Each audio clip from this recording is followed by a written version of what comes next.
Dua Allah'ın rəhmətinin sənə doğru yönəlməsi üçün sənin çaba göstərməyindir. Allahın nəzərinin sənə doğru yönəlməsi üçün çaba göstərməyindir. Səy etmə. Səy eləyirsən ki, mələkut dünyası sənə doğru yönəlsin. Səy edirsən ki, sənin qəlbinlə o aləm arasında bir rabitə qurulsun. İmanı rabitə. Özdə duanın heç bir elmi izahı yoxdur. Heç bir elmi izahı yoxdur.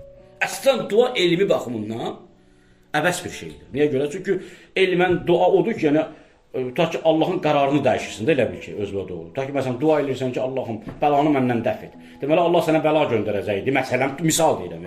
Sən dua etdin, Allah bəlanı götürdü. Elmi izahı budur ki, sən Allahın iradəsini dəyişdir.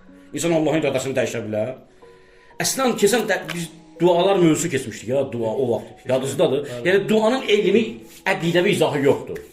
Dua sırf imanı bir məsələdir. Sırf Allahla bəndələr, dua sırf bilmirik, yəni nə baş verir. Amma dua edirik, çox böyük şeylər dəyişir bizim həyatımızda. Amma bu Allahın elminin, iradəsinin dəyişməsi, qərarının dəyişməsi deyil. Allaha təsir qoymaq deyil. Halbuki elmən bu da, yəni kəlam elmində ona görə dua müşküllər yaradır. Ona görə ki, dua biz deyirik ki, Allahın zatı dəyişməz, Allahın iradəsi dəyişməz. Amma bəndə dua edir, sənin qədərin dəyişirsə, ruzun çoxalırsa, deməli sən Allahın diqqətini özünə doğru yönəltdin. Deməli Allahın qərarını sənə özünə doğru dəyişdin. Deməli elmi bir məsələ deyil əslən dua. Dua sırf imanı məsələdir. Sən dua edirsən, qəlbindən bir qapı açılır, o aləmlə səni birləşdirir.